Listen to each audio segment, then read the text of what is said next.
Three, two, one. All right. I'm live for the second time with Vince The Anomaly. How are you doing, my man? Good, Alex, man. It's always good to hear from you. I'm holding up, even though we're all locked in right now. How are you doing during the zombie apocalypse?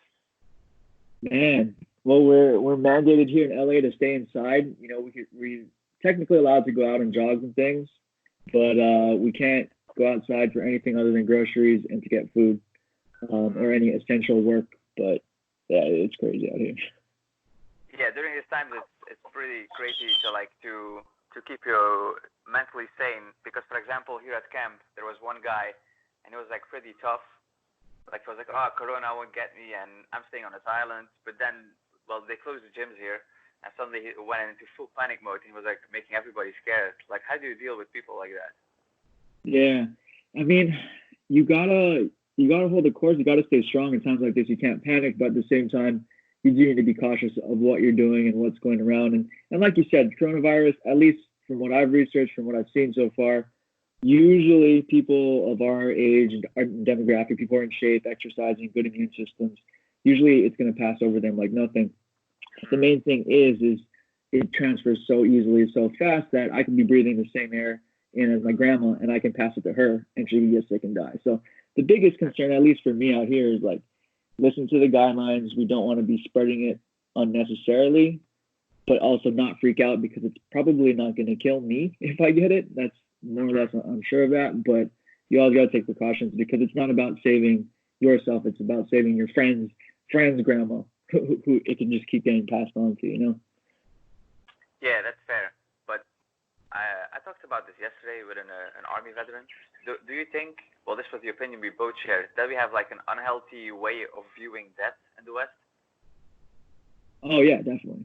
I think most of us, actually, I've been reading this book by Ernest Becker called The Denial of Death. And it's about this kind of death anxiety that we have deeply ingrained in us and that kind of set us on the path of culture and language, everything. It's a very interesting theory, won the Pulitzer Prize back in the 70s. So it's a really interesting theory, but most of it comes to this anxiety of death, this fear of death, and we use everything else to block it out. We have life, we have a regular job, we do this and that just to keep our mind off of the fact that, yeah, we could die at any moment. But, you know, I think we share very similar mentalities, the whole memento mori thing. You know, always remember that you can die at any moment. You got to live life to its fullest. You got to be smart. You still got to plan for the future. But definitely you can see that death anxiety, that fear. You know, you see that flame getting fueled up by the media out here, and then everyone's going crazy, everyone's freaking out. And I think that if you explore death in your own head more often, you would be less freaked out about it.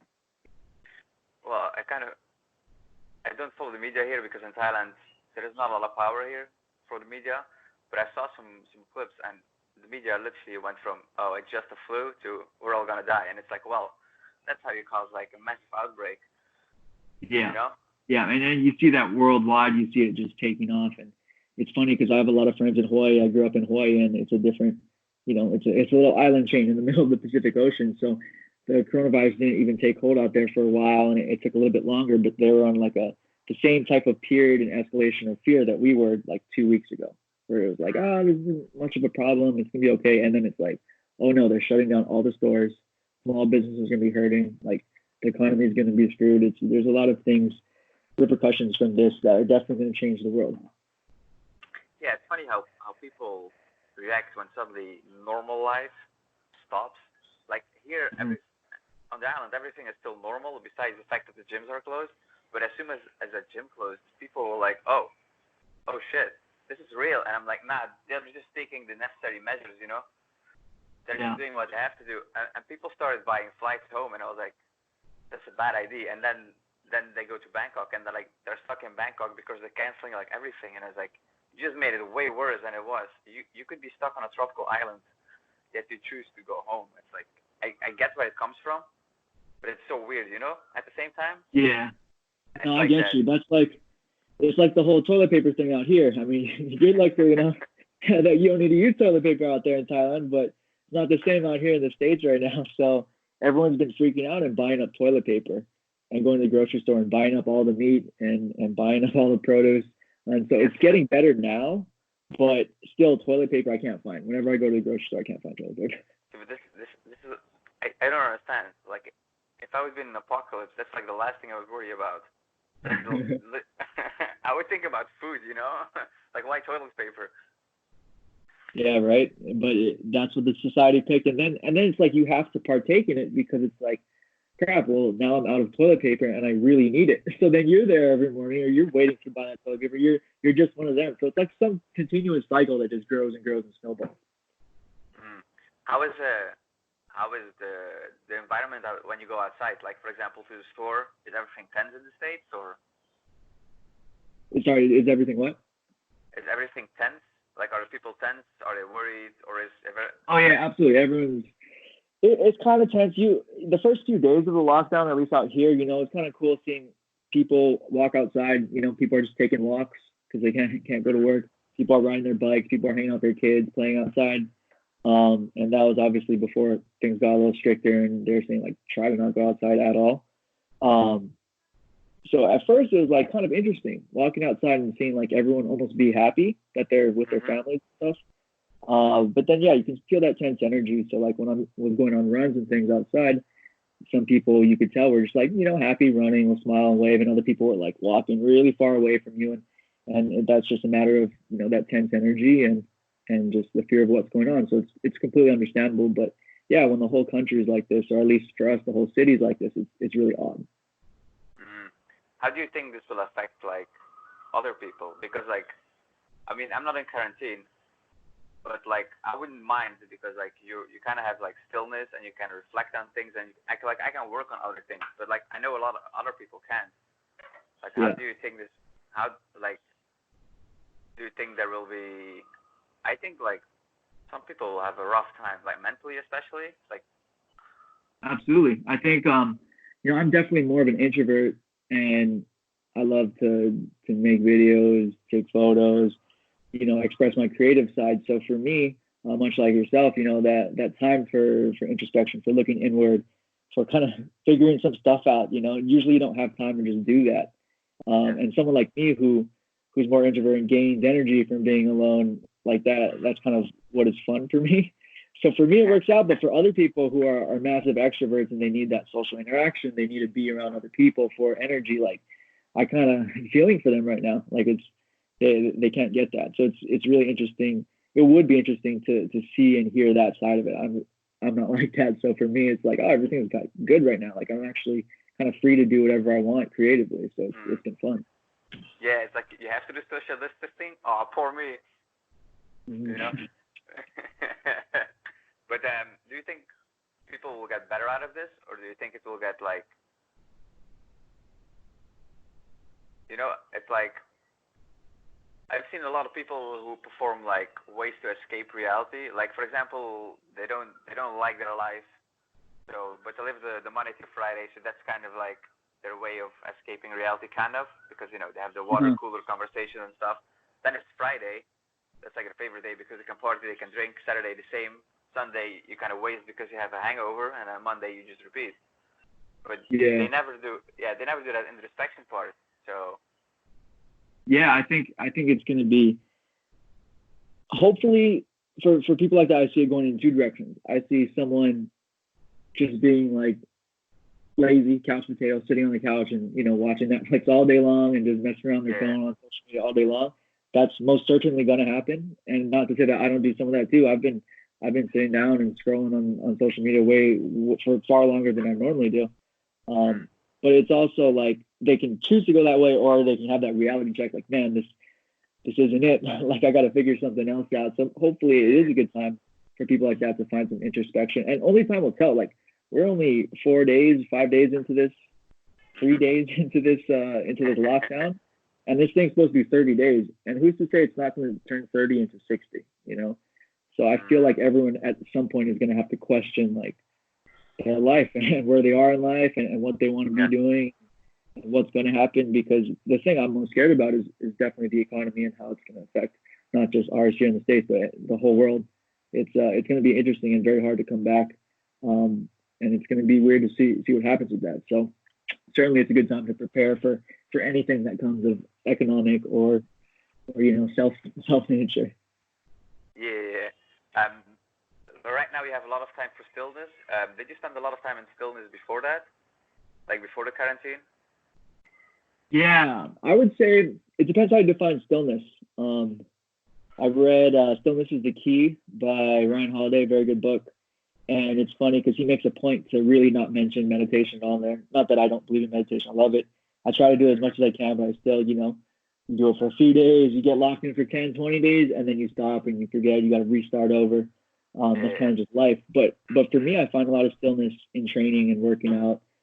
Even in jogging. I used to not go on these super long jogs. I know you guys do in Thailand, but that's not really what I do for my strength and conditioning. And it's been kind of fun just finding that stillness, going out and just running for 30, 40, 50 minutes, an hour. And I tend to find that stillness when my brain just kind of switches off and I'm just going. So when it's jiu-jitsu, when we're grappling, when we're sparring, for me, that's stillness. Yeah. You mentioned meditation. Do you do like the meditation where you like just sit down, close your eyes and breathe? Is that the... I did mine from this app called Headspace, where it's a little bit of a guided meditation, and yeah, it's mainly just trying to get to that. And especially in fight camps, I tend to actually really focus on it and try to make it a routine. So I'll string up lots of days together where I'm able to do that. I feel like it gets me on point. The same like with diet and stuff. Diet's on point, and then up into that fight, then you take a little week off, and then you try to come back into it. You got to work back into that routine. So yeah, for me, it's always kind of been like that. But yeah. I was asking because like I recently, a couple of months ago, I released a blog post where I said that meditation doesn't work like the way people know it right now, because most people. So I stopped meditating here in Thailand. I did it every day for like a week. I would just walk to a beach, sit there, do my meditation. At one point, I went to the beach. I sat there, I closed my eyes, and I was like, wait a minute, this is stupid. Because every time I arrived at the beach, there was like a sunrise, and there was always people who were meditating next to me, and I just enjoyed that sunrise, and I was so much happier. And the people who were sitting there with their eyes closed, I was like, this doesn't make any sense. And then I kind of got deeper into it, and it was obvious to me that a lot of people who were like, I meditate, they didn't understand the concept of meditation. It's basically keeping your inner self calm. And so these people sit down 10 minutes a day, then they freak out in the grocery store because somebody like skips a line, or they flip out in traffic. And I was like, what are we doing? It's like it's more a hype than an actual thing right now. Yeah, I mean, I think certainly you see fads with anything like that. You see it in diets, you see it in meditation, and not to say that any of those things are wrong or wrong for individual people. I think different things can make sense to different people, and different things work for different people.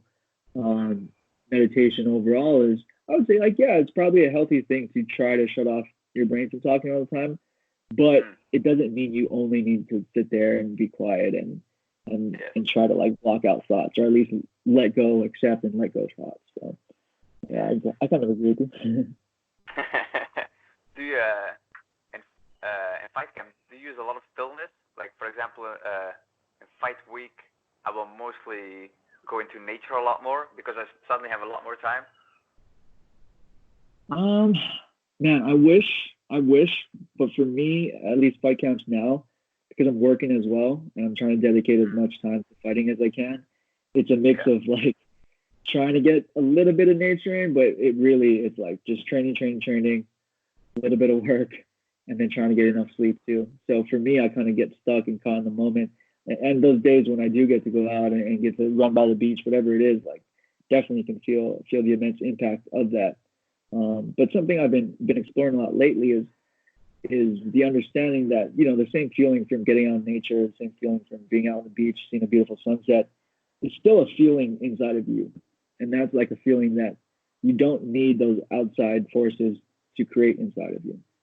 Easier said than done. Much easier said than done. Because it's easy to go out and see some beauty and be like, man, this is amazing.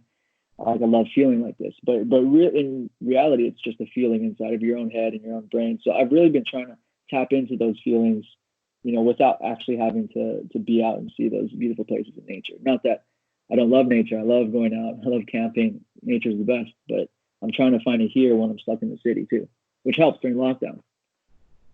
Oh yeah. How did you deal with the lockdown when it initially was announced? Man, I had to go to the grocery store because I normally don't carry that much food. I'm a big believer in, keeping my weight relatively low, close to fight weight in terms of if I get caught up at any moment, I can make the weight if I need to.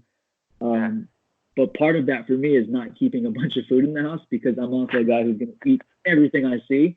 So when I heard the news, I was like, dude, I need to get food because I don't have much. So I had to go out there and stock up, and everyone else is trying to stock up as well. So it was a little bit of a rush, a little bit of, I wouldn't say I was panicking, like freaking out, but most certainly it's that nervous energy inside of you. Like it starts to build because, something like this has never happened, at least to any of us out here. So it was like a little nerve wracking to go out, like, well, hopefully they have food, hopefully they have toilet paper, hopefully they have the essentials because I need to get the basics. Did you eventually find the good in the situation? Yeah, I mean, I think it's kind of like what we talked about earlier about having that time to yourself and that time for introspection. Now it's time where I can finally get to those books that I've been wanting to get to for months. I can finally start working on these projects that I've wanted to work on for months. So for me, it's like, okay, cool. Let's space everything out. Spend your time with your family when you can, and then start working on everything that you should have been doing a while ago. What are some projects that you're working on right now? Well, one of them is actually a video project I'm working on right now. I'm putting up on IGTV. I'm on the second episode. Well, there's been 3 of them, but I'm trying to do a daily video, and these are going to be more so like streams of consciousness, kind of just fun videos for me.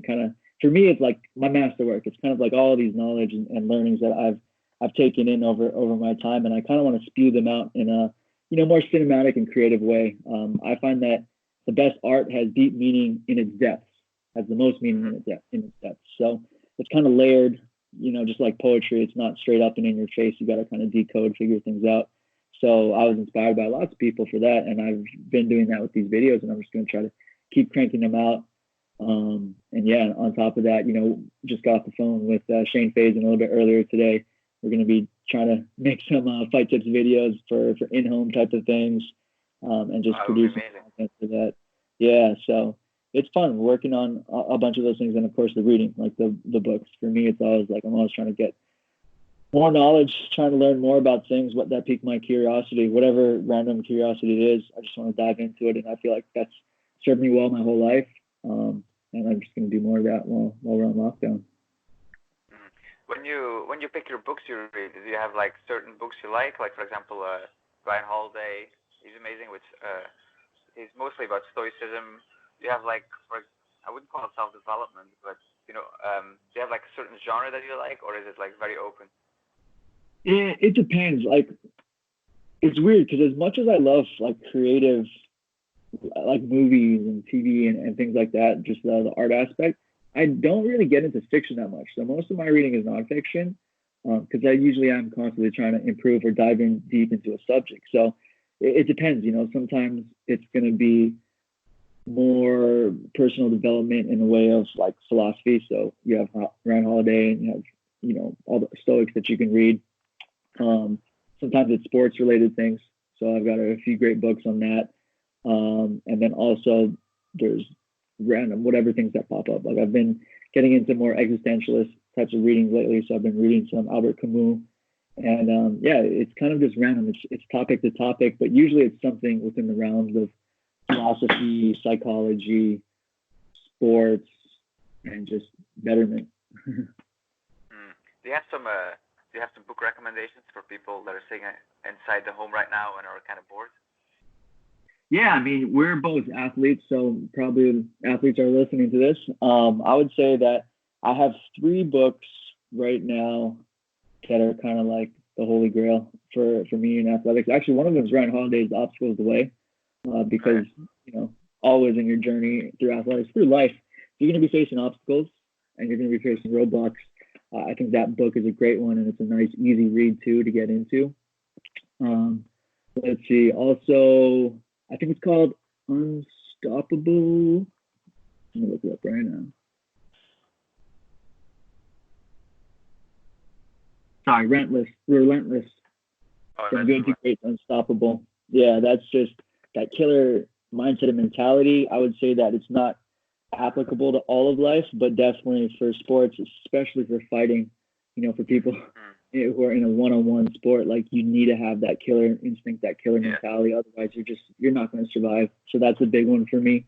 And then the last one is by Lanny Bassam, and he was an Olympic shooter. It's called With Winning in Mind. And that one's a very interesting one. Yeah, that one's I read that when I was an amateur fighter still, and a lot of the principles in that kind of stuck with me. It's kind of just a mental model on how to carry yourself into whatever sport that you're doing. That's on my list. I'm going to start reading it today before I procrastinate again. You talked about the obstacle is the way. So I lost my last two fights. Second one was pretty shitty because I injured myself in the second round. I just had I was reading about that. Yeah, I had to figure out a way, and I was like, fuck. And then I lost on points. Yeah, I was devastated after that. But you had a period where you lost two as well in a row. But after that, you bounced back and had a nice win. Like, how did you go through that period mentally? Man, it was tough. Like, I wouldn't say that it's easy, especially when, you're dedicated. You're living in a different country. I'm living up in a state that I wouldn't want to be living in. I want to be home in Hawaii, but I'm doing this because I want to be a fighter. And when you dedicate your whole life to something, and that something gives you those wins and losses that are, permanent, it's tough to get that L next to your name because you kind of identify with yourself as, Vince the fighter. I'm Vince the Anomaly. I'm Vince the fighter. And then when you lose, does that mean that you're not as good as you thought you were, or you're not as good as you are now, or whatever it is? So it's kind of a big mind fuck, to be honest, in your head.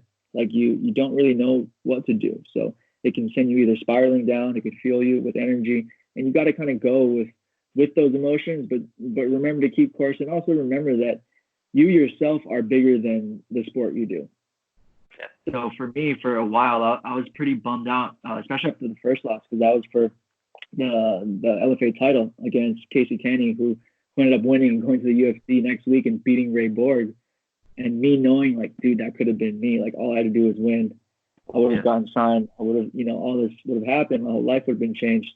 But after going through all those emotions, after going through that regret, it's really just a matter of realizing that you're more than that, and realizing too that I put in the work. If you put in the work, if you tried as best as you can, you're not skipping days, you're not messing around, then it's like whatever happens during fight day happens. But I'll always know that I won't regret it. So I kind of took that mentality, led that into the next fight. Unfortunately, lost that by split decision to, that was a fight that I'm positive I won. A lot of people in the building thought I won. A lot of the guys who work for the organization thought I won. But again, it was like a big hurt again to the ego, and I haven't learned those lessons yet. So it took me a while to go through that. And I want to say December of last year, I kind of snapped out of it. Like, bro, just do your thing. Like, my back's against the wall. I know I'm a good fighter. I know I put in all the work I can. I know I'm getting better and better each fight. Just go out there and do your thing. And sure enough, I got the win, and it was great. But, if I lost anyways, I feel like I'd still be in a better mental state because you're more than your sport. Have you ever thought about rematching the last guy you lost to? Oh, yeah. I would love that rematch. They wouldn't take it anytime soon. It doesn't make sense for him to take it. But, hopefully I'll see him in the UFC. The dude's an amazing wrestler. So we'll probably see him. Yeah, I was asking because my next fight, if everything goes well, will be the rematch. Because, in Europe, I would have won that fight. In Thailand, I don't know, nobody understands the scoring except the Thais. It's all kind of fishy. It's like, oh, you're winning, and then the next time they're like, oh, you're losing, and it's like, wait, how does this work?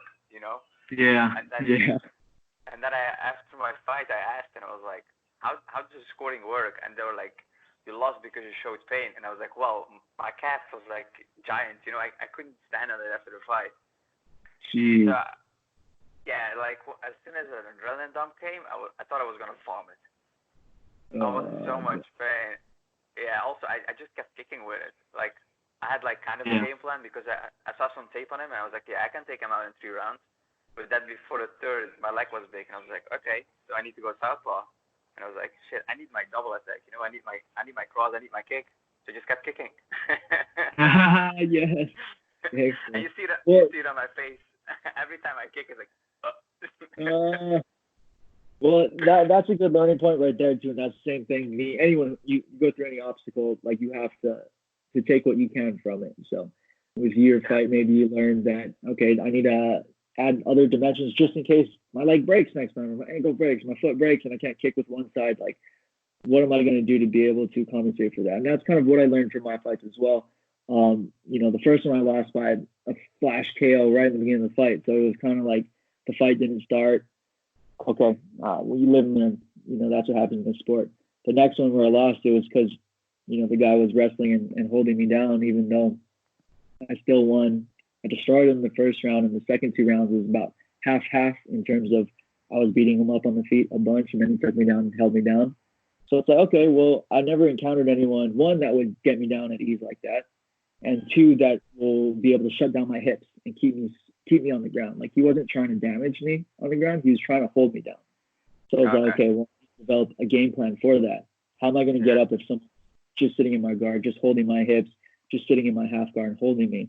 So we worked on that a bunch with my coaches. And in my last fight, I got to implement the exact game plan that my coaches, my grappling coaches went through too. So I was like, okay, this guy got me down. I used everything I needed to get back up, and then I beat him up. So you got to be able to learn from the wins and the losses, and then apply that to your next fight. Yeah, sounds like you fought a hogger. I don't like this guy. Yeah, it's not the most exciting, but it is what it is, man. We signed up for it. We signed up to fight in a cage that way. So at least I experienced that now. Yeah, so I now, whenever I fight someone like that again, I'll know, like, okay, if he's just trying to hold this, what I'm going to do. Have you ever thought about, you've been in Thailand before when you were younger, have you ever thought about coming back and fighting Muay Thai here? I don't know about that.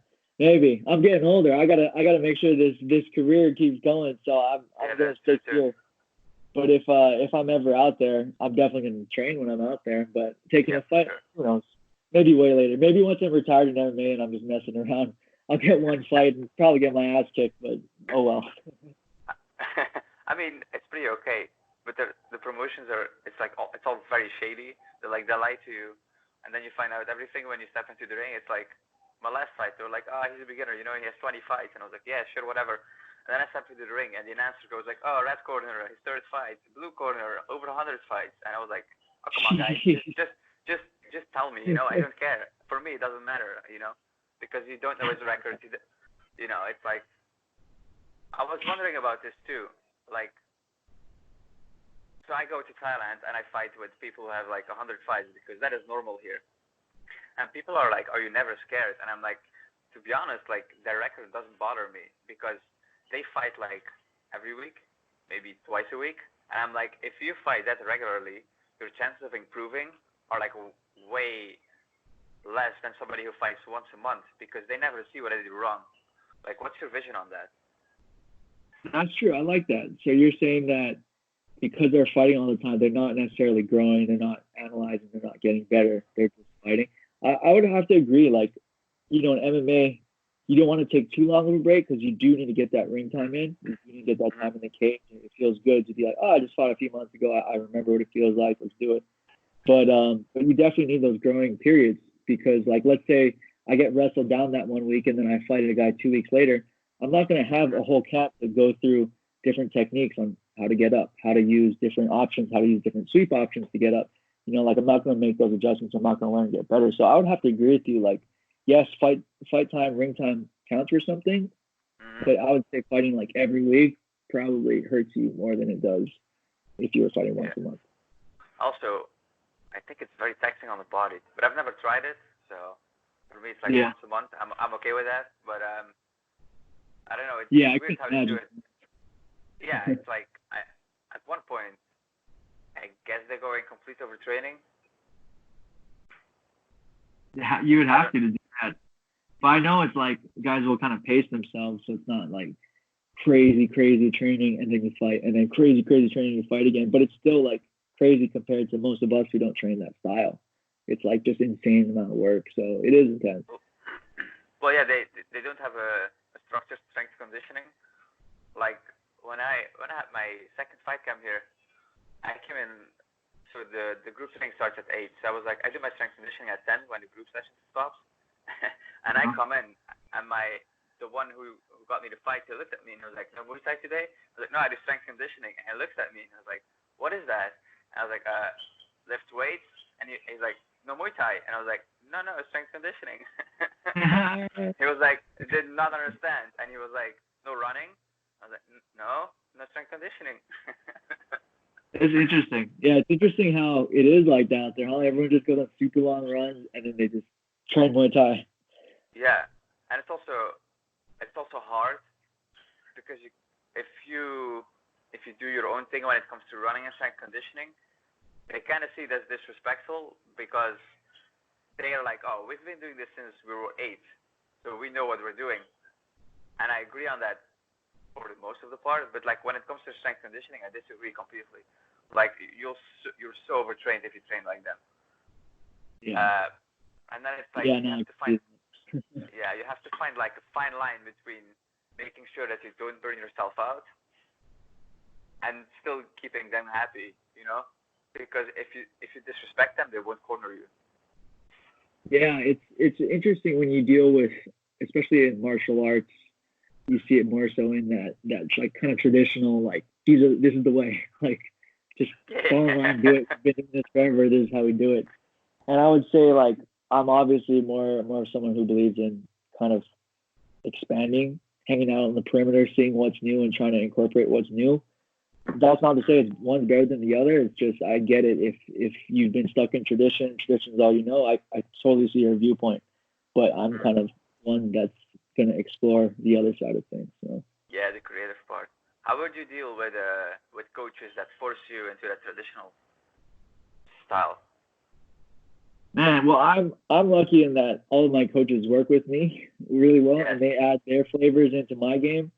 So, it's tough. It's tough because it's not a situation where like I'm in a different country. I'm in Thailand and I'm learning under this gym, and I got to be loyal and things like that. It's different. So I don't really know how I'd handle it. I would want to obviously have a conversation and figure out what's the best and make sure everyone's cool so you're not pissing the other person off. But at the same time, that conversation needs to be had because if you're just there and you're hating it and you're like, no, I don't want to do this, or I don't think this is right, but I'm just going to do it anyways, that kind of hurts you mentally as well. So it's better if everyone's at least on the same page. Yeah, but sometimes it's like difficult because you have these really close-minded people who like they look at. I had this.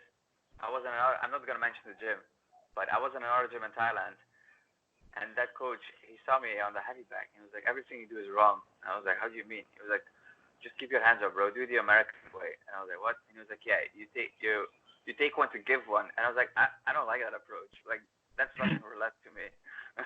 Yeah. Especially with MMA gloves. I was like, I don't like that.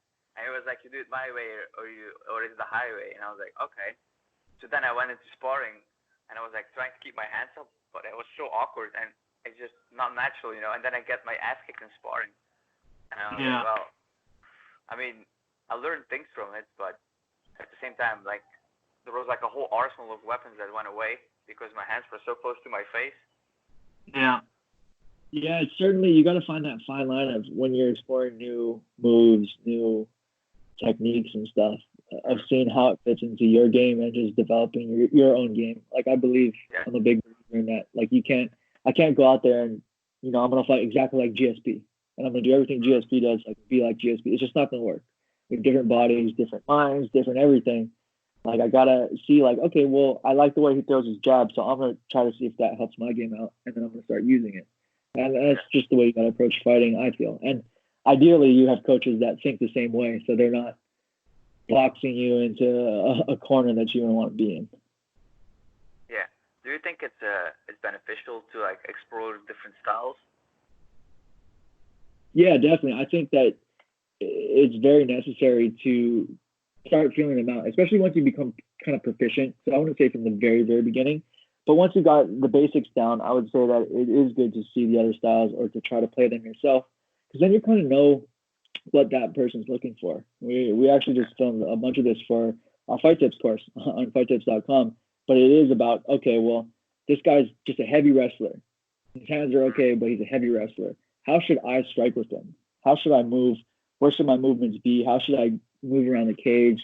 Like, what should I be doing to make sure that I'm kind of understanding his game? And the best way to do that sometimes is to be like, all right, well, let me pretend to be the wrestler and let's spar, let's mess around, let's go light. And then when I do that, then I can see like, oh, I need to get in close, or I need to enter from these angles, or oh, I need to work in and close, cut off the cage. So once you kind of know their tactics, then you as the other person can shut those tactics down. So I think it is very important to kind of train other styles. That's an interesting way of seeing it. Okay. I didn't mean it like that, but that's an interesting approach.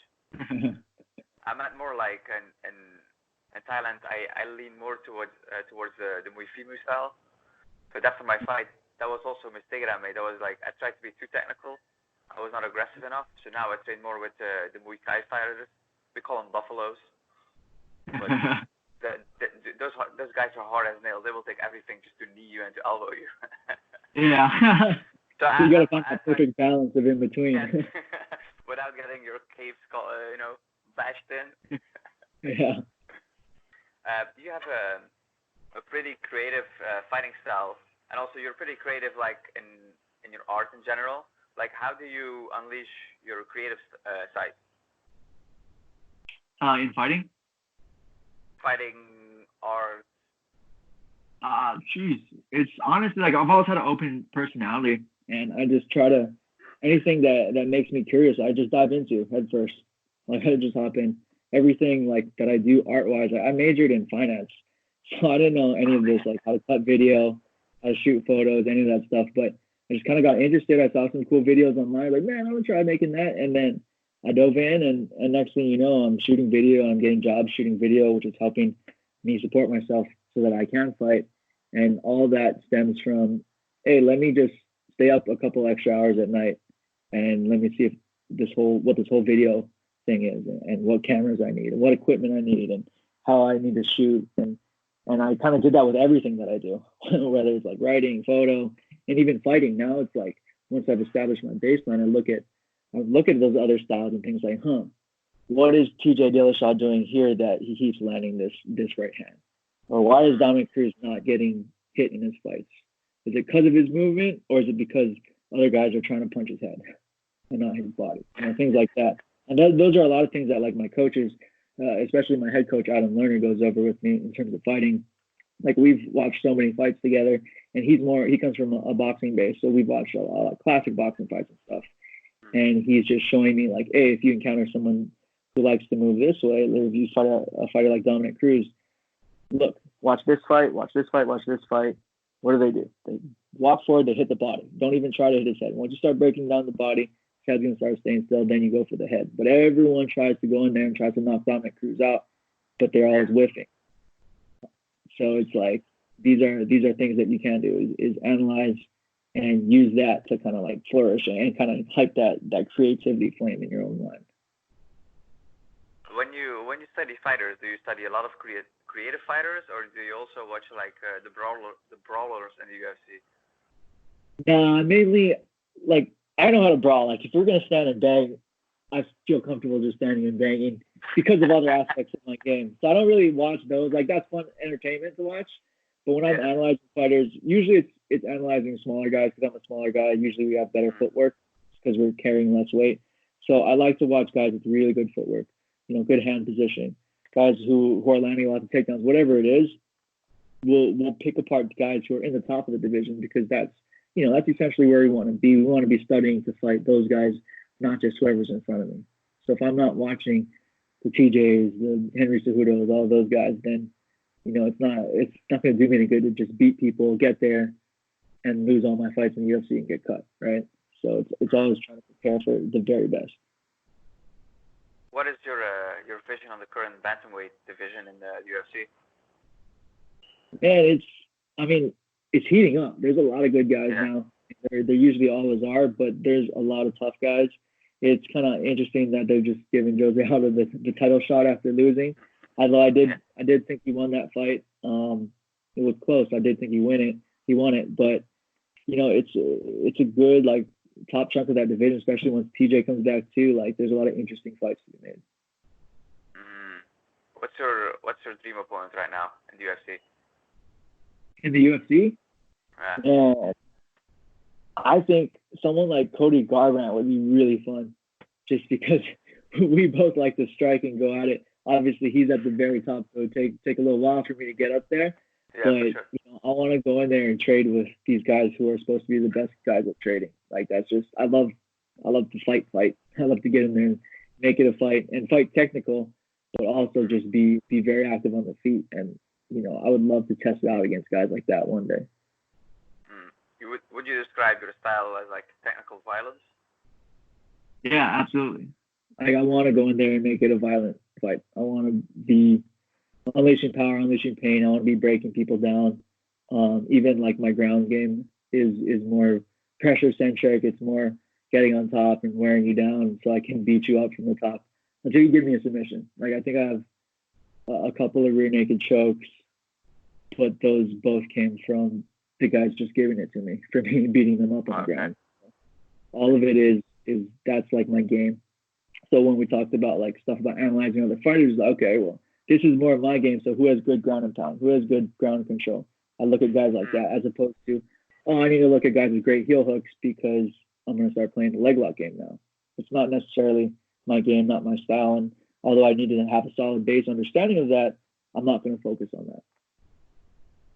What is your mindset going into the cage? Because I had a podcast with Ali Abasolo a while ago, and he was literally like, I'm willing to die in there.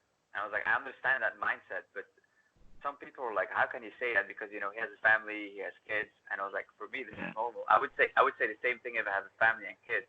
Like, what is your mindset? Because you're obviously married, so. Yeah, man. I mean, I hate to say, I don't want to say I would die in there, but I have that feeling that I would, and it's more so like I try to go in with the mindset of pure emptiness. Like I know I've gone over this fight a billion times in my head. I know how hard I train. I know how good I am. Like I know I'm gonna beat this guy in front of me. For me, it's less about getting hyped up, and it's more about being still. It's more about being in the zone, being in that flow state. So I'm kind of relaxed. If you see me walk into fights, like I'm usually very relaxed looking, and I walk in smooth. And once it happens, I come out and I'm ready to go. So for me, it's more so relaxing the nerves than anything. And so I'm not like getting hyped up that I want to kill someone or it's kill or be killed, but I'll fight like as if it were kill or be killed. Like I'm gonna fight no matter what. Oh, for sure. How do you mostly feel on fight days? Man, usually for me it's relaxed and calm. Like early in the amateur days, a lot more nervous, things like that. But most of my pro career, I've gone in thinking, knowing that I'm going to win the fight, knowing that everything's going to go as planned, and treating everything as such. So I'm relaxed and joking around with the coaches and stuff. I will hit 10 minutes on headspace meditation. Then I'll listen to a few of my good songs, whatever songs I was playing that fight camp, then get my warm up going, and then it's just kill mode. But leading up to that kill mode, it's really just treating it like any other day and relaxing and joking around with my coaches. Do you spend a lot of time around people on fight day? No, only usually wherever we have to be, whenever we have to report, that's when we'll spend. Like if we're traveling, obviously, and hanging around the coach or whatever. But yeah, usually if it's a fight in town, then we'll hop in the car with one of my coaches. We'll go down and do it. But usually in the morning, I'm more relaxed. I kind of just do my own thing. I'll warm up, hit the bag, or go for a nice little jog, and then after the fight, then we have fun. It's funny because like people ask me like, what do you do on fight day? And I was like, you think it's a fun day, but it's actually the most boring day there is. It's like you just wait to fight. I mean, you can do stuff, but it's like, in the end, it's just waiting. Yeah. Yeah, well, thank you. Like, but how do you relax yourself? Like, do you watch shows? Do you read books? Usually it's listening to music, and usually actually I watch a lot of like Lomachenko before my fights because I'm very footwork and boxing centered. So I'll just be kind of watching his fights go on as I'm like rolling out on the ground or whatever, stretching, and just chilling, eating good food, making sure I'm hydrated, making sure your body's feeling great. But yeah, it's just kind of just a calm focus is on fighting though. I'm not like messing around on social media a whole bunch. I'm not like doing work or anything. It's really like fighting. The whole morning is just like, I'm just gonna watch a bunch of Lomachenko and just chill. How does your family and wife deal with the fact that you fight? Because like as a fighter, it's like when you get in there, you kind of have control of what happens. Well, kind of. Mm-hmm. You don't have control of the outcome, but you kind of have control over your performance and how you prepare. Yeah. But like yeah. I know other people, they get crazy nervous. Like I had this too. Like I'm mostly more nervous when other people fight that I know than when I fight. For me, it's like I'm fighting, it's okay. But when somebody else fights, it's like very weird. Yeah, no, I'm the same way. I'm the same way. But my family's like pretty cool with it now. They've seen me fight so many times, and usually I win. So usually they're very cool, and my wife too. Like not that nervous. I think she said she was nervous after this last one. After coming back from 2 losses, but it was nothing, and we proved that. So yeah. Was it like was it hard to deal with the losses, and like did it like affect your relationship? Because I know people who have lost and they went through like a rough time in their relationship because they were like, their partner tried to cheer them up, but they were like, I want time alone. And yeah, no, mine actually, I have the best relationship, man. I wish I could give you any juicy details, but my wife's the best, and she's always there for me. And for me, it's easy. It had nothing to do with relationship. It was more so like what we were talking about earlier, like me dealing with the own voice in my head, and that was kind of where all the problems were. But luckily, I have an amazing family. I have an amazing wife, and they're behind me every step of the way, and they listen to me talk if I need to hash things out about the fight or whatever it is. So then they always listen. So I think it's important that you have people like that in your life, and hopefully your family's like that. And if not, get some friends that will listen too. And that's honestly the best thing, is to kind of just express yourself and let them know what's going on in your head and things, and things get better with time. So for me, I'm lucky that she's just a nice steady rock for me to lean on.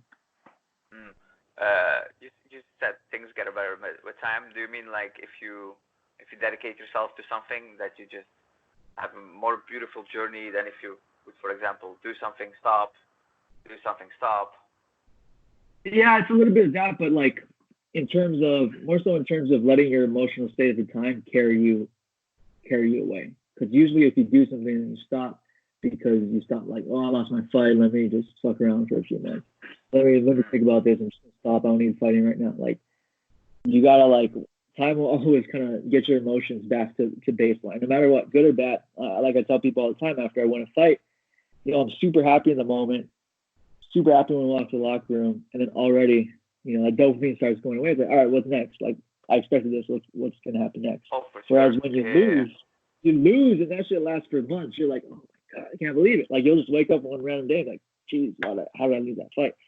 So it's like, it's one of those things too, where like time's gonna heal it. Just get your mind in the right spot, try to get in the right spot, and just keep training.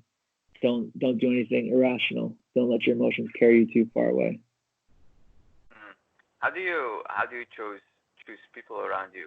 Because like, for example, before my second fight, I was kind of, I wouldn't say bad people. They meant it well, but like I mentioned earlier, like the Thais have no concept of strength conditioning. So when I took my deload week, they were like, "What is he doing? Like he's not training." I was, but according to them, I wasn't. So somebody came up to me, and the person was like, "Oh, your trainer doesn't believe in you. He thinks you're gonna die in the ring." And I was like, that was 3 days before the fight, and I was like, "Well, that's not pleasant to hear. Like you didn't say that before a fight. Like you just don't do that. That's throwing me off mentally." So I had to spend the whole day like trying to figure out like how to reverse this feeling. I remember if I watched the tape after. Like, I started that fight, I was very tense. Like eventually got loose, but in the beginning I was like so tense because I was like, I'm gonna prove them. And afterwards I was like, shit, that was like the wrong mentality. I should have proved me, I should have played my game. Yeah, that's unfortunate. I mean, it's hard to get the right people around you. I think, you're younger in the sport than I am. I've been doing it for a while. So slowly, that crowd around you starts dwindling down a little bit. And that's just the nature of sticking around the sport for longer. But you start to feel too, like who your real homies are, who your real boys are, who your real girls are. Like for the real people that are going to help uplift you in the sport, uplift you in your own game. And sometimes that means cutting ties with people that, it hurts at the time or you develop friendships with, but it's not like the right thing to keep them around you in your corner and whatever it is. Like, it's time to move on. And that's a thing that you need to make and decide on your own. But again, it like comes a time, like it comes a time of keeping the right people around you and making sure that those are really the only voices you're listening to. Like, as you start to get more fights and be more out there, people are always, there's always gonna be haters. There's always gonna be people talking crap on YouTube. So it's like, man, I don't care what these guys say. I care what my friends say. I care what my coaches say because they have influence on me and I trust their influence. Do you ever read what the haters say? Like, no one really hates on my personal stuff, but like sometimes, on Fight Tips, it's YouTube. And Fight Tips, Shane's got over 2.5 million followers, so there's a lot of crazy comments sometimes, but there's also a lot of really good ones. So I'll read it here and there, but either way, I don't get hung up on anything. The main thing is I'm trying to provide value. I'm trying to help people's games get better, and I know that Shane's the same way, and that's why he's so successful. So I was just trying to help people improve. So I know as long as I'm doing my best to help people improve, I don't really care what everyone else says. I'm just trying to be the best I can. Have you ever read comments where you went like, I want to react to this? Because like I've seen comments too, and I went like, where they went like, I think they were basically saying that Shane can strike, and I was like, that's weird. It's like, can you strike? Like, what are you? Like, are you a certified striking coach? Like, have you ever been out of your couch? It's like, what are you doing? Yeah, no, you're gonna get a lot of that. And a lot of times, those people are like exactly what you said. They're just, keyboard warriors. They don't even train. And even for ones who do, like, man, people are gonna hate. And you got to realize too, if we go into like Carl Jung and stuff, you talk about the shadow. You talk about that as more so something that people are repressing in themselves. It's a projection. So they feel insecure, or they watch that and they feel like, oh, well, I'm better than him. I deserve more attention than him. So I'm gonna start talking shit. And that happens, a lot in everybody's lives. Anytime you usually like, you start hating on someone, even if it's just in your own head, you can always take a step back and realize like, man, am I just jealous of him, or am I seeing the bad things that I do myself and I'm projecting them onto him? I feel like that's really helped me a lot throughout, the past few years as well, is really trying to think of that. Every time I start to like want to talk shit about someone in my own head, I'm like, nah, don't do it. You're the same way. You don't like this or that, so just keep to yourself. Yeah. Do you try to like acknowledge emotions as soon as they pop up? Like, when I have emotions, like, it doesn't matter if it's good or bad. Like, sometimes I'm like, why do I feel like this? Sometimes it's hard because you're around people, but like I always try to catch that emotion when it arises. I would say I've gotten to that point of realizing it. Yeah, I think just over the course of, I guess, studying more psychology, reading more like books on things like that, and stoicism especially, is like trying to catch emotions that, all right, just act how you should. So I've caught myself thinking a bunch, and I feel like I've gotten to the point where I kind of just embrace it as well. Like, I'll embrace the moment and have fun, or be happy or be sad, whatever it is. But I'm not going to let it control me. Like, I'm just going to let it be, and then I'm going to keep moving on and keep doing what I know is the right thing to do. And I feel like that is almost better than trying to be so stuck in your head and trying to catch all the emotions. Is just kind of flowing with them and still acting the way you should. And that kind of is the best way to go about it, I feel. It's more like the approach where you see your emotions as a car that passed by. Yeah, I would say it feels like that. You let it go, and then it doesn't mean like don't experience life or experience life like a robot. Like, you do gotta sometimes be happy. You gotta sometimes be sad, and embrace those moments, but don't let it draw you too far away from your baseline, because everything's temporary. This was something I was wondering. Like, you're pretty into stoicism as well. Like, what's your take on? Well, I wouldn't say current society, because that has changed a lot. But before that, there were like a lot of voices going on that we have like a very weak society that's more hedonistic right now, and like all these weird movements popping up. Like, what is your take on that? Because like recently I saw a post, and this was a woman, and she made a good point. She was like, we have a hedonistic weak society, but like all these movements that came out of that are silent right now. I'm not gonna name the movements because I don't want to hate on them, but you know, you can figure out yourself which movements are suddenly very quiet. Yeah. No, I feel like I subscribe to more of like the Jordan Peterson, like make sure your house is in perfect order before you start criticizing the world. So I do my best to be that way. Doesn't mean I'm like that all the time. Like, of course, I'm a human. Like, I'm gonna have emotions. I'm gonna have hates and things like that. But I try to think that way and be like, all right, well, you know, that doesn't directly affect me. So I'm not gonna get mad about any of these movements or things like that. I can look at something like, oh man, that's stupid. You know, that is what it is. I'm just gonna focus on me. Like, what do I need to do to be better for myself? Because I'm not gonna be able to change that. So really, kind of shifting that mindset, which I know you know about, is really just focusing on what you can control and letting go of what you can't. I think that comes into play there a lot. But it's definitely, especially in these times where everyone's connected, social media and everything, you're going to see some stuff that agitates you because it's like, come on, man, what are you doing? But yeah. Yeah, it's like because society is very comfortable right now.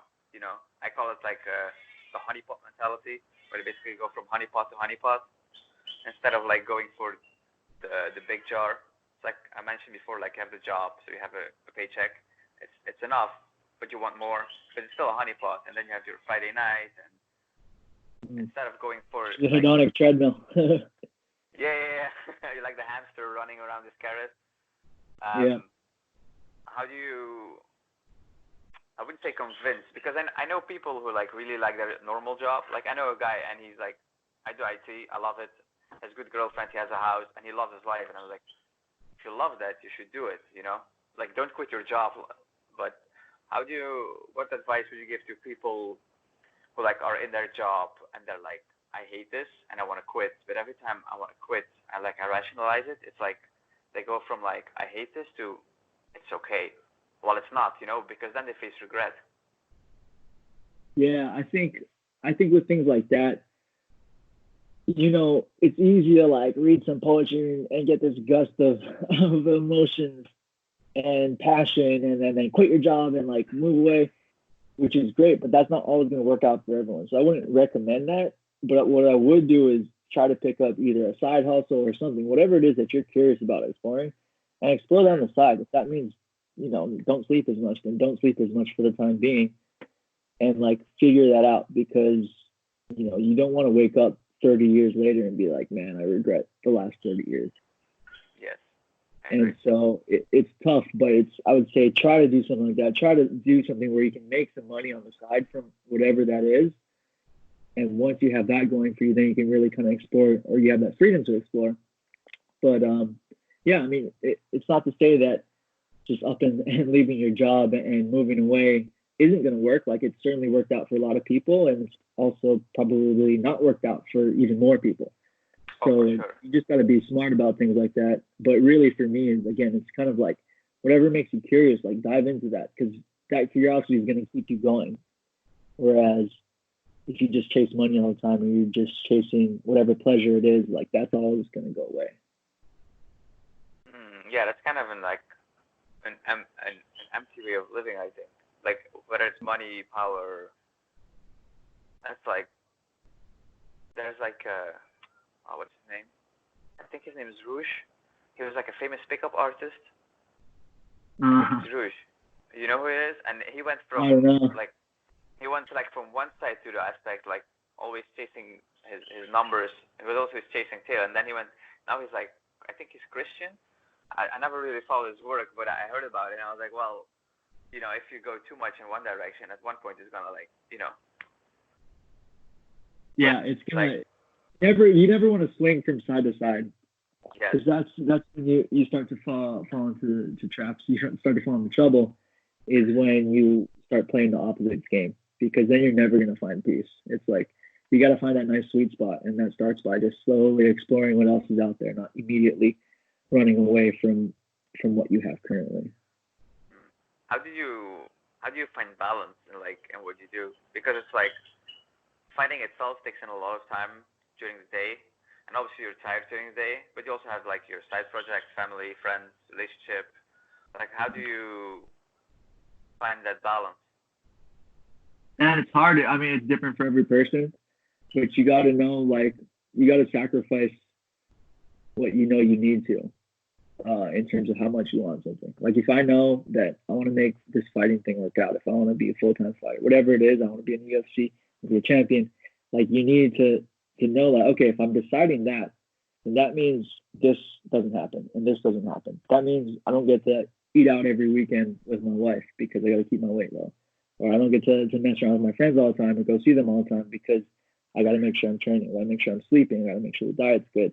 So these are all sacrifices that not just you make, but those around you make, which is why it's important that you have a solid, set of friends, solid family, solid wife or husband next to you, because it really is like they're sacrificing too for you and for your life. So it's important to kind of do that, but also make sure you realize, like, yeah, set those things in your head up from the get-go and know that, listen, I'm going to sacrifice all the food I could be eating now in my 20s and now I'm 30. I'm going to sacrifice all the times going out and drinking, but it's going to be worth it, because even if my goal doesn't work out, I know I made a commitment. I know I made a decision, and I'm happy with my decision. It's okay as long as it fits your macros. No, I'm kidding. Eat healthy. Yeah, but you said something interesting, which is kind of what I was like trying to get to. It's like I once said, like, although people say make sacrifices, like for me, it never feel like making a sacrifice, because for me it's like it's easy to say no to partying on Saturday because I know I need my recovery time. It's easy to say no to junk food because that doesn't fuel my body, although I eat it from time to time. But it's like all these sacrifices don't feel like sacrifices to me. But then I know for other people, if they spend time with me, it's like they have to sacrifice sometimes, Like sometimes I will go out eating, but like, do you see it as sacrifices yourself? Do I feel them myself? Yeah. Do you see it like, for example, if you can't party on a Saturday, do you think that's a sacrifice? No, I'm right with you. I'm the same way. Like, that decision's made, so it's not even a sacrifice anymore. It's just like, no, I'm not gonna do that. Yeah, it's pretty easy. That's not what I'm gonna do. That is how it is. The only time I would say that it feels more like a sacrifice is when I know it pulls away time from me and my wife, because we don't live together right now. She's finishing up school in a different state. So then it's like, man, I know when she's here and I have a fight coming up, like, I gotta be super prudent on my eating. Like, I can't mess around. I gotta be at training all the time. I can't hang out as much. I can't mess around on the weekends. So it's like that kind of feels bad because I know she's suffering. But anything else that's like just me myself, like I feel like it's nothing. Yeah, it's easier when other people are not involved. Mm-hmm. Kind of. Have you seen Gary Tonen's video on that? Like, he made a video on Instagram about sacrifice. That it's like sometimes he was like, he talked about other athletes, and they said like the one thing that's all the one athletes said the same thing. It's like the most difficult thing during fight camp is like their partners not understanding that they have to sacrifice stuff. Yeah, no, I would agree with that, and I think I'm lucky because my wife, we've had that talk a lot of times, and she knows like that I'm in it, so she's in it too. So it's I'm very lucky to have someone that's like that. Yeah. Do you think that this is just an opinion that I have, but it's like when I see most relationships these days, it's like it's two individuals that are together but are kind of separate. They're like there are two eyes and not a team, because like they go like, for example, the guy, he's like, I want to be a blogger, and then the woman goes like, I want to be an Instagram blogger, and it's like they don't have like, there's no teamwork. It's, I hard to explain right now. I can't find the words. It's like they don't go. It's like they're two captains on the same ship, so they go nowhere. While if they would like have the same direction, that would be way better. I think it would be, but at the same time, I think especially what I'm doing now, I think with fighting, like, it's so much better that I have a wife that's not doing that or not a part of any of that. Like, she'll help me edit my videos. She'll tell me like what to change. She'll help me edit like whatever it is I need her to in terms of writing, things like that. but and we help each other out that way. But I kind of find almost like a comfort in that she has nothing to do with fighting in terms of her life and stuff. So she talks to me about all her vet stuff and all these animal things, and I talk to her about his fighting things. And for me, it's kind of like this balance and this reality check, like that again, like fighting is my whole world, but at the same time, it's still not. Like I still need balance elsewhere, and this is the relationship I'm in. So this is like how I accept it to be. Like I wouldn't want her to go through the same pains and everything I do with fighting. So I don't even want her that intimately involved in my career, other than the fact that she's my wife and she loves me and she wants me to win. Yeah, but maybe that would be too much of a teamwork.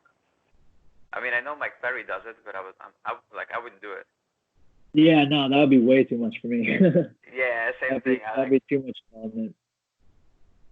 The last thing I would want is like having my girlfriend or wife in my corner. It's like, no, I can't do that.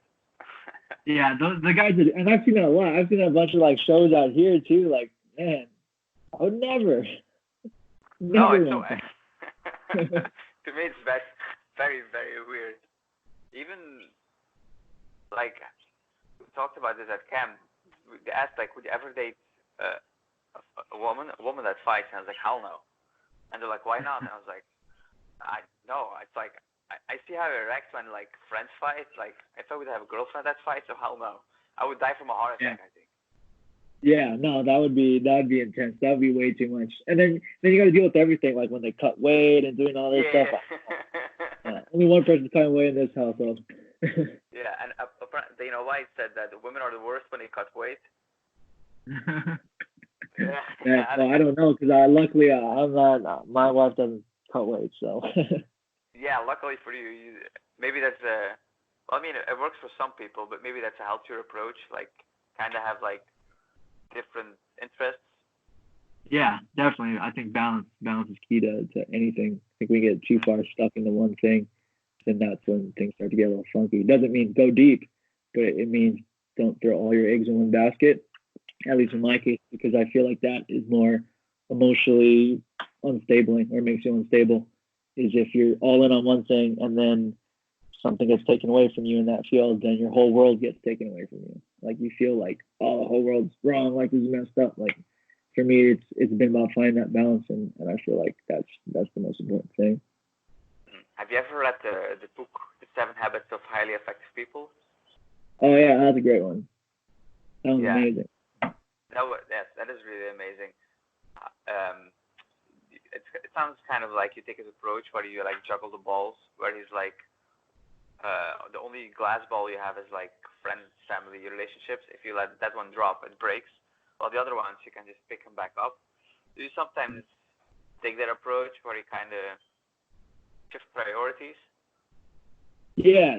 I think I've learned a lot from this past year from those two fights. Is like, man, like fighting's not everything. I put everything in, and from that book directly actually was that whole idea of, I became work centered. Like the center of my identity was Vince the fighter, not Vince the human. Mm-hmm. So when I lost those fights, I was like, well, what do I do now? Like my whole life is ruined, blah, blah, blah. Like thinking all these stupid things because I wasn't holding that glass ball. I wasn't holding on to like, okay, this is what's important to me. Like I got to make sure that this is what's real. And I know that my identity is within that, not within everything else. So with that, it was like, okay, I got to become more value centered, which he mentions in that book, which is like, listen, man, as long as I'm living according to my own values, then I'm putting my best foot forward, and I'm going to let whatever happens happen. And I think that kind of helps me mentally get over those losses and then grow from there, continue to grow from there, and just be okay in any situation. Even like with all the coronavirus things happening, like there's a lot of bad things happening to the economy and small businesses. My family has a restaurant out in Hawaii, and it's like it's going to be really hard to get through, along with most of the rest of the small businesses in the country. So, things like that can be really unstable. But because I know that we got each other and we know that we have each other, like it's going to be okay at the end of the day, whatever happens. So I think learning those types of things and applying them to your life are very valuable, and they're currently paying dividends throughout this crisis. You mentioned the ego. Ryan Holiday has a book where he says like ego is the enemy. Do you? I mean, I get what he says. I mean, I agree on his book, but then I'm like, if you want to compete, you need ego as well. Yeah, I thought that too. So like the title of that book is very misleading because he's talking about ego in the sense of like that hubris, that type of ego, that ego that was like full of pride and you're just gonna do whatever you do because that's how it is. Like he's talking about that ego, not like the ego in a more scientific term or anything else. I do think it is like what you said. You need that blend of I need that killer mentality. I need to believe that I'm the best. I need to believe that all this stuff, just like that book, Relentless. But you also still need to act according to virtue. You still need to act according to your values. And I know that's what Ryan Holiday is getting to in that book. But I also see the other side of it kind of deters people from reading it because it's like, no, well, I do need some ego. And you most certainly do in fighting. Like you have to have that edge in order to be better, in order to win. Like at the end of the day, we're competing against another person. Only one person's going to win.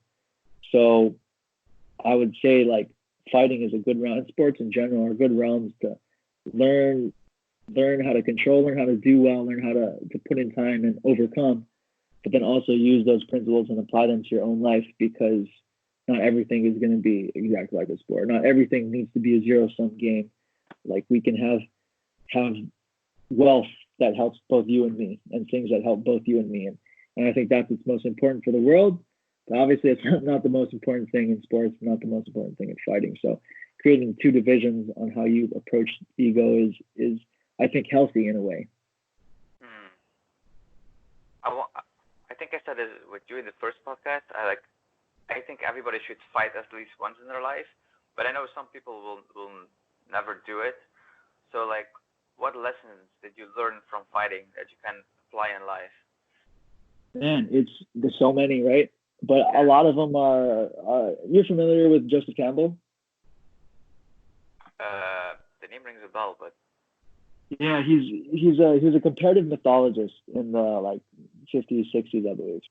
But he found that all these myths of the old time and current times, they follow the same pattern, and I kind of made the conclusion too that sports follow that same pattern where you leave the ordinary realm, or you leave your home, you go to Thailand, you have to embark on this journey, you have to take a little bit of a leap of faith across this threshold. There you'll gain some friends, gain some allies, gain some enemies as well, and you'll also have to face your fears. You're going to have to face the darkest part of the cave. You're going to have to face a fight, whatever it is. And through that, you're going to have to learn how to build yourself up, how to lose, how to win, and how to keep moving forward. And every time you do that, you get to kind of absorb whatever power that was there, whatever fear that was holding you back beforehand. So through losing, let's say, in figurative, in sports terms, losing my last fight by wrestling, like I put so much extra work into wrestling. I was already putting a bunch of work into it. But I put so much extra work into wrestling, so much extra work into just learning how to get up from my feet in better ways, more efficient ways for me, that I was able to learn from that kind of confrontation and grow from it. And now I've absorbed those powers, and now I can keep moving forward and keep growing. And that's kind of what the hero's journey is. And I feel like that's the same thing as the athlete's journey is. You learn how to absorb the bad times, take the use of things away, and keep growing and keep moving forward. And I feel like using that and applying that in my everyday life, that's you don't get those lessons from like going to your work or your job. Like it takes a year, it takes 5 years to learn those lessons. Whereas in sports, you can learn those lessons in one night sparring. Sure. So it's definitely helped me out in that way, which means in all ways. It's interesting that you mentioned the hero's journey because like today it's exactly 1 year ago that I arrived in Thailand for the first time. Then I lived here for 3 months, and like I looked back on it before this podcast, and I was like, when I quit my job, I was like, although I knew I did the right thing, like I was terrified. I've never been that nervous, and it was also the first time I was ever on time on my job. Like I was early. And then looking back on it, I was like, I just wonder what would have happened if I never quit that job. And it's like, I know it's a what if, and you'll never know, but it's like if I reflect back on that whole year, I'm like, I've grown so much, but like, although it's not always like a certain lifestyle because, I still have to make money because I have bills to pay here too. I have rent, I have the gym. It's like there are a lot of uncertainties, but like the quality of my life improved. I'm so much happier. It's like it's almost, and like the quality of people that I meet. It's like, where were you guys? You know, it's like right. It's like, how can my life improve this much by making this decision? You know, because a lot of people are like, you're making the biggest mistake of your life. Yeah. They told me like, as soon as you step on that plane, your life is over, and I was like, oh, that's not fun. Yeah. The thing I've heard from listening to Tim Ferriss, and he mentions this, is like having a plan to, like, when you go for that thing, whatever it is, and you take that leap of faith, like physically write out the worst of all possible situations. Like it doesn't work out, you get stranded, you don't have any money, things like that. Like, you know, for a lot of us who are lucky enough to have family and stuff, it's like, okay, well, worst comes to worst, I can always move home for a few months, get a job serving, and make my money, being a waiter, being a waitress, and then get back on my feet. So there's always a way to, like, kind of plan for the worst and then realize, like, you're not going to die if you make this decision. But at the same time, like what you're talking about how that one decision kind of changes your whole life. You know, I feel like all of our decisions have the potential to do that. But when you finally make one that does, it really kind of reinforces the fact of the hero's journey, in that, you know, you need to embark off on your own and be on that own path and, like, figure yourself out. And then the whole world starts to open up to you. And that's, like, I feel like that's the truth. That's not even just an opinion. If you've just been stuck your whole life in doing whatever you were told, and you're unhappy, and you've never explored your own thoughts, or explored your own potential, I feel like, you know, inevitably you're gonna feel like you're wasting your life away. So, you know, as part of the hero's journey, it is like taking that leap of faith, crossing the threshold, you know, taking that journey into the desert. That's what's needed for everybody, I feel. How did you start your hero's journey? Because you said you had a master in finances. Yeah. But you're doing like something completely else right now. Yeah. So I graduated with a finance degree. And, you know, of course, all my friends got into finance and they're making bank and stuff. But, you know, I'm a fighter. I'm not making bank, but that's fine because I love my life. I love everything that it's given me. But, yeah, I mean, I started because actually I took a month-long trip to Thailand right when I graduated. And then that kind of opened me up to the lifestyle. Like, man, this is kind of cool, like this whole fighting thing. So I started working at MMA gym afterwards, and I didn't intend on doing that. I was gonna, like, use my finance degree to get another degree in physical therapy and, like, kind of combine those and have my own physical therapy practice. That was kind of the plan. But then I realized at that point too, it's like, man, I'm just kind of running away still. Like, that's not really what I want to do. Like, I love this fighting thing. Let's just kind of see where it goes. And I had no intentions of fighting. I was just around it. And then I hopped in the ring, and you know, one thing led to another, and it became who I was. But I think, you know, all of it stems from taking that leap of faith, going out to Thailand. And even further back, I would say, is when my little brother died, because he had cystic fibrosis. So he died when I was 15. He was only 8 years old. And ever since then, I think that created this paradigm shift in my own brain. Like, I need to find meaning in life, not just live life. Like, you can die at any moment. My little brother died. It's like, there's got to be more to it than just, like, going to school, getting a finance degree, getting rich, and then what? Like, I knew from that moment. So I would say that, you know, that the misfortune turned into probably one of the best things that ever could happen to me, because from there I learned, like, no, there's got to be more to life than that, and it led me to seek, and I found. When did you know, like, I always said, like, I was born for this, but there's, like, one point where you realize that, like, yes, because it's easy to say. I know a lot of people who said it, but when they fight, it's like, no. Yeah. No, it's not that. Yeah, it's not what you say. But, like, when did you know? Because you also see it when you fight. Like, when did you know, like, yeah, this is it? Man, I've had that feeling in my fights. In my last amateur fight, it got super bloody, and it was just that kind of that killer instinct, like, oh, I'm just going to go. And it was just so invigorating, so, you know, driving. And then even after that, my goal was still like, man, I'm just going to have one pro fight and then quit and then, you know, live my life. But then that bug kind of bit me. So I would say my third fight in, I got into, like, an absolute war, and it was a very fun fight, and it was bloody, and it was everything. Like, everyone was going crazy. And I realized as that I was in that flow state, but I also realized just how happy I was in that moment. And we were just going at it. and it's like this is just me. This is who I am. This is who I've always been. And even from being a kid, like I grew up playing soccer, and even though I'm smaller, my whole thing was cleaning people out. So I would be like balls would get played down the line, and I would be like making my run slower to it, so the forward would think you'd be able to get there, and then I'd come in super hard in the last second, cleaning them out with either a slide or just a really hard tackle.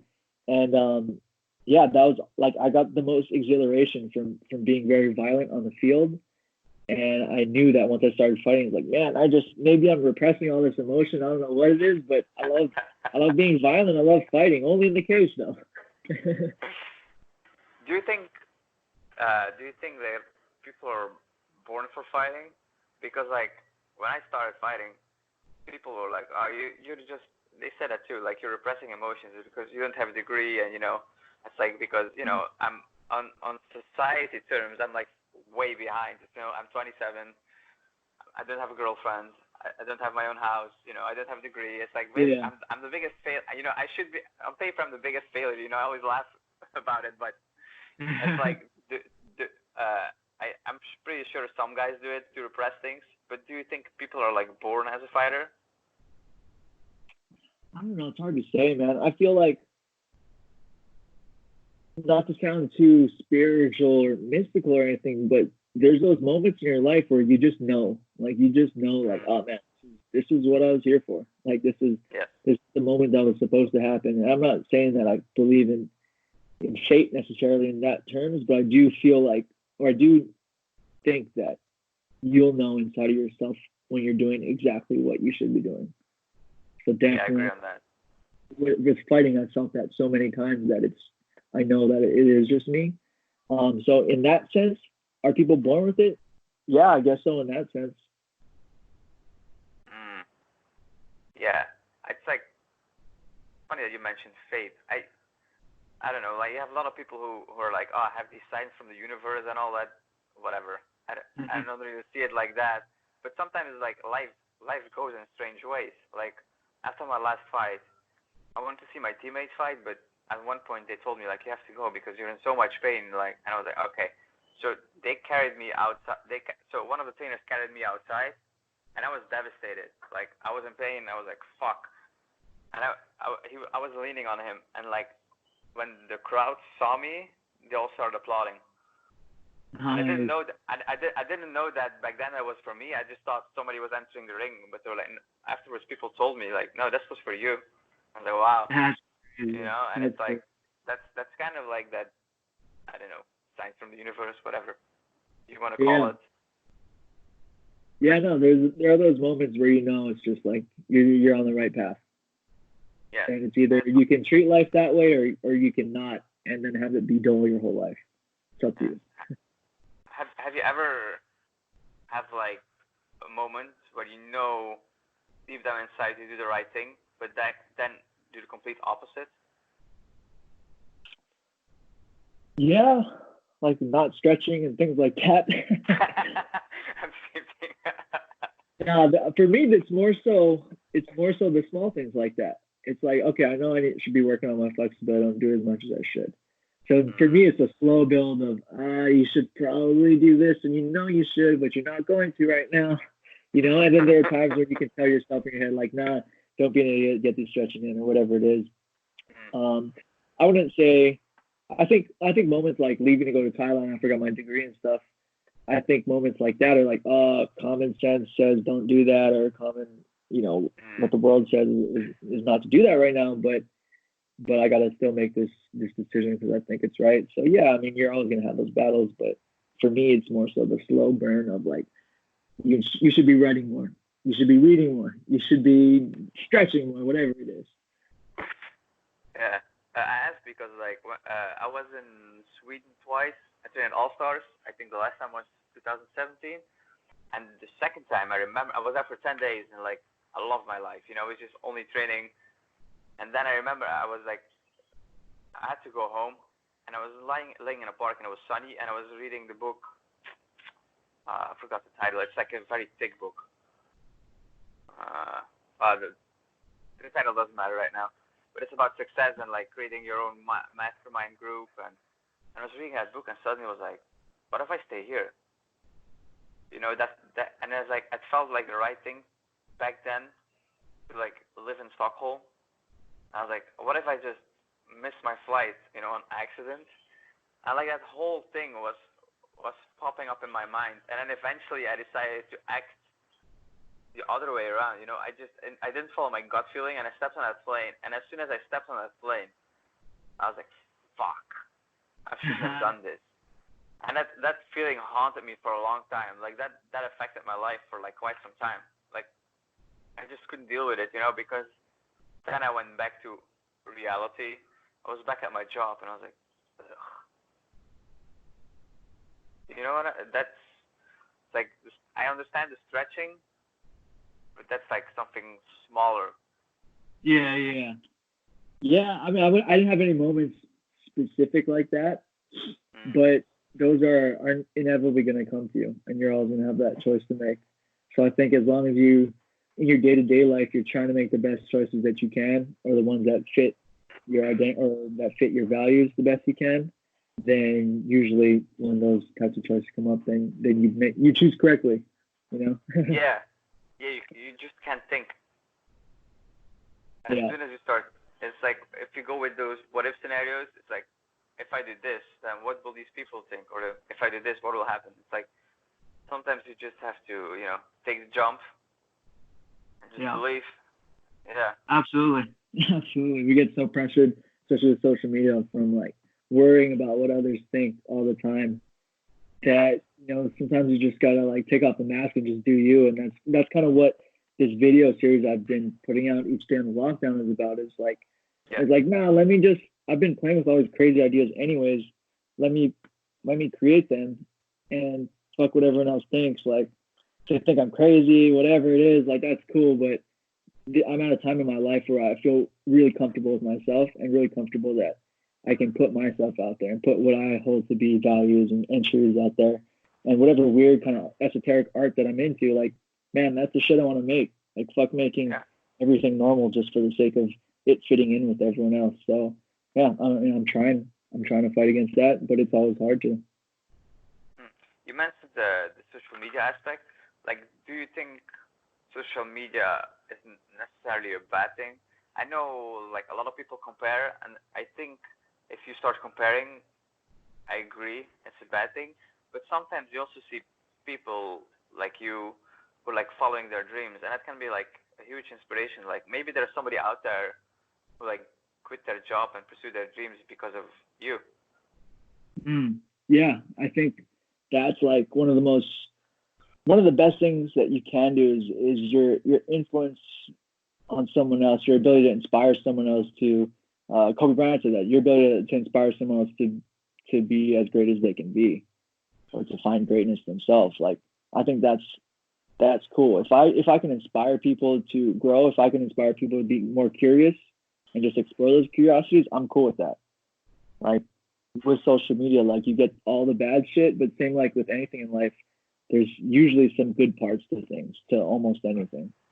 So you can look at that, or you can look at people who are, doing podcasts, writing like yourself, people who like Shane are making all these great videos online. Like, there's always good and bad. And I think with that, we have this cool opportunity in that we can create anything we want to.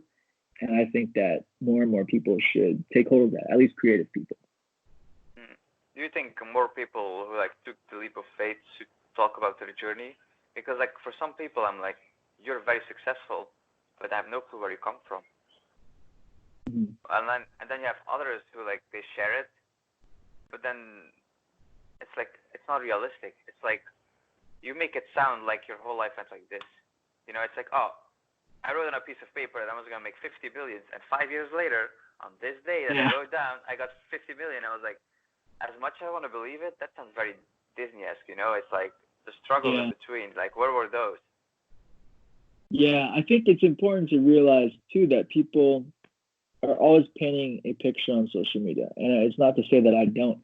And that's kind of the video that I released today. That's what I was alluding to, in that it creates a sort of emptiness and void inside of you, because you're copying or you're trying to just constantly paint this picture of being the ideal person, or look at me, I'm on vacation here. Look at me, I'm doing this. Look at me, I just trained with Anderson Silva. You know, I know I'm gonna get lots of likes for that. I know I'm gonna get a lot of dopamine hits for that. So it's like, I get it. It's hard not to do, but I think it's important to realize that and see that and not fall prey all the time to that and pull more away. Like that's my goal again of this art series. Like, you know, fuck it, I'm gonna make this weird art because I really like it. And if people vibe with it, cool. If they don't vibe with it, cool. Like it's hard, but you gotta kind of be yourself as much as you can. I agree on that. Do you think authenticity is gone now with social media? I wouldn't say gone. I'm sure there are people who are very authentic, and there's also a fine line between privacy and not, and like not wanting to share certain parts of your life too, because that's what I realized more so lately is like there's a lot of people looking at your stuff, a lot of weirdos looking at your stuff too, and you know there are certain parts of your life, like my wife, I don't want her, because she's going to be a doctor, like I don't want people. And she doesn't want people following her that she doesn't know and things like that. And it's like people will try to follow her because they follow me. And it's just a weird vibe, but that's how social media is. So there's parts of yourself that like, I want to be authentic. I wish I could share with you all the funny moments I have with my wife and all the shit that we say to each other. That's hilarious, but I'm not going to. Please don't. Out of the sake of privacy, I'm not going to. So you got to find that balance of authenticity and not. And I think there are people there who are really authentic and people who are like, listen, I'm going to be authentic, but I'm only going to show you this compartment of my life. So if you want to know my history, my background, this, that, like I'm not going to share it. And I think that's cool too. I like to approach the social media because like there are a lot of people who like share everything. It's like nobody cares what food you are eating. Although I post sometimes food myself, but it's like in the end nobody cares what food I'm eating. You know, it's like I think sometimes people forget to put a filter on social media. It's like when it becomes more like I'm gonna share it for the validation of other people, like hoping they get reactions, and they start sharing mundane shit. But it's like everybody eats. Like I've been a victim of it myself, but it's just so weird. I think that has been a huge topic of exploration for me is not sharing so I can get that validation from everyone else, or not doing anything so I can get that validation, but just doing it for doing its sake. Like that's what autotelic is, and that's a word I just became fascinated with, and this theory that like you're just doing art or whatever it is for the sake of it itself. You're not doing it for anything else. I think if you live your whole life like that, obviously it'd be super hard to do, but then it's, you know, things like become less of a mental struggle, and you become less dependent on other things, and you become less dependent on validation. Like I'm creating this art because I want to create it. I'm not creating it because I want to get more likes or I want to get more followers or I want to get all the clout. Like it's just and it's fun when you're just doing it for doing its sake. Yes. Do you know the Alan Watts speech about money? I don't know. I've heard him talk about like everything, so I'm sure I've heard parts of it. It's like it's basically like he helps people figure out what they want to do in life when they graduate, because most people who graduate, they have no idea what they want. And then he has a question like, what if money was no object? And then they go like, well, I would be a painter, a fighter, or whatever. And immediately after that, they were like, oh, but it doesn't make you money. And he goes like, yes, just forget about the money. Just do what you like, and like the money will follow. I say it's simplistic right now, and he says it's way better. But he says everything way better. Yeah. But I kind of have the feeling that more people should take this approach, because I know a lot of people when they come out of college and university, like, I'm just gonna find a job that makes me a shit ton of money. And I'm like, well, you need money, but are you gonna be happy? Like, is that what you really want, or is that what you want because society tells you you need to want it? Yeah, I think that's the thing people don't realize is if you can't be happy now where you are right now, then you're not going to be happy when you get this or that, because there's always going to be more of this or that to get. Like you were talking about hedonism or the hedonic treadmill. I can always get a bigger house. I can always make more money. I can always eat more expensive food. Like buy better clothes. Like there's always gonna be more of that stuff, but none of it's gonna give me the happiness I'm really seeking. I'm really just seeking the comfort of freedom and being happy. So I think the best thing anyone could do is really just try to find that right now wherever you're at, and whatever leads you to more of that, as long as it's safe and as long as you're going to be able to live and you're not hurting anyone else, and then explore that, because that's kind of like the best route, because you'll always be happy at the end of the day because you're happy right now. Yes, I agree on that. We just did about 90 minutes, and I like the ending of it, so let's end it here. How can people follow you, get in touch with you? Yeah, so you can hit me up on social media, Vince The Anomaly, ANOMALY. I'm more active on Instagram, and obviously you can find me on Fight Tips as well as Shane Faison. And we just released our courses on fighttips.com, and we're going to be releasing more and more and adding more people to that, adding coaches to that too. So it's going to be really sick projects. So definitely find me and check me out on there. And the courses are free for 2 weeks right now, right? Yeah, absolutely. Right now the courses are up and free for 2 weeks. So especially for everyone who's locked in right now, definitely a good time to brush up on everything. Mine is the MMA IQ roadmap, so it's more of a unique approach to it. It's less about training and teaching you moves, although we do go over moves. More so about concepts about fighting, mental concepts, physical concepts, everything. So, I feel like it's a unique offering for me. It's not just whatever else is out there, and it's not just stealing from my coaches and giving it to you. Like it's really like what I kind of think about things, but hopefully that helps you out if you check it out. Yes, I checked it out. I signed up for it. I watched parts of it already, and I really love it so far. So I would advise everybody to sign up. Nice. Thank you, brother. No problem, man. All right. Thank you. All right, bro.